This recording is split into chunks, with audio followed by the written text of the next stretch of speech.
Okay, so this is just going to be a tutorial running through my new game, Orestorm Factory, showing you how all the basic buildings work and just kind of giving people a feel for it. I also just wanted to call out in this little intro section that the bits where the video jumps ahead and looks kind of choppy, that's my recording software, not the game. The game doesn't have that kind of laggy kind of nonsense you'll see in this. But onto the tutorial. So to start, you have your basic drill, which is this little lovable scamp over here, and you can simply place that over ore, and it'll start drilling. If you don't put it on an ore, obviously it won't do anything. Just left click to place stuff, right click to remove stuff. And then, if you see this one over here, so it'll always shoot in one of these 4 directions.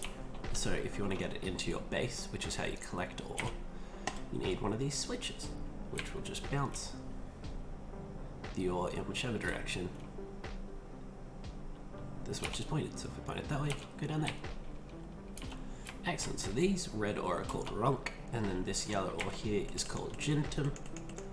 So we can do the same thing with our gintum. As you can see, there's a lovable little slime who walked into an ore. So now you can see we've already filled up all 4 kind of lines. So how do we get more stuff in? We go to the flip switch. So if we set up a second one coming in here, as you can see when it gets down here it's going to go the wrong way, but if we use a flip switch will swap after it hits an ore. So in this case, if we place it like this, now we have 2 ore coming off the one line. However, this one at the bottom here is going to throw it off, so I'm just middle clicking to rotate it back the way we like it to be. And I'm just going to put a wall behind it because it can help them from getting stuck if something does happen. As you can see, there's another couple slimes walking in. I'm just going to spin it again.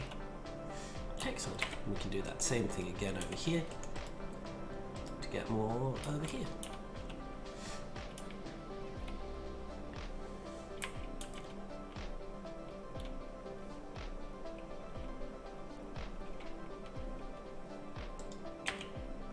However, if you look at this spot right here, you can see that both ores are actually hitting it at the exact same time, which means one's going to go up and one's going to go down, which is what we want. So we can actually use a different tool for this called the merger, which will only accept it if 2 hit it at the exact same time. So if we put a merger here instead, it's just going to throw the ore away. So if they happen to be in the exact same spot, you can use a merger. And the merger is handy because it won't get stuck the way the flip switch will. As you can see here, if you do rotate it, you can just get out of sync. It's a nightmare. Other than that, you can build another base. That's pretty self-explanatory. Just get 2 more ore. Each of these buildings do cost stuff. As you can see, there's now some stuff shooting at me, which is awfully rude of it.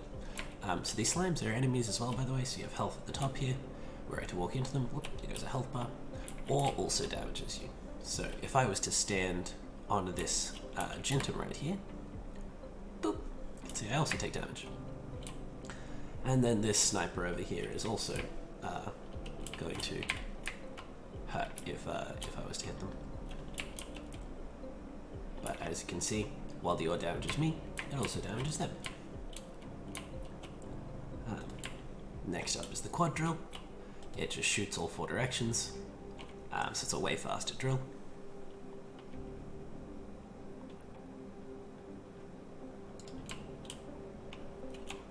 And then the red base is essentially how you win the game. Essentially, if you have 250 garium, which is the green ore, you can place it and then give it a bunch of minerals, and then it will spawn a boss. And if you beat that boss, you win. We found some Dremelt, which is the next ore, so we'll just send that along while we're here. And that's basically all you need to know for the intro minerals. Other than that, all these advanced buildings all work off power. So if I go over that. So the gintum generator takes gintum, this yellow ore, and for every 2 it gets, it'll pump out a power orb. Power orbs are very handy, they deal a lot of damage, but their real specialness comes from powering items. So the powered drill, for example, pumps out way more ore than a regular drill will, as long as it's powered. And the more power you give it, the faster it'll drill. Ooh, goodness. And I'll leave the other 3 for you to explore yourself. Right on. Have a good one.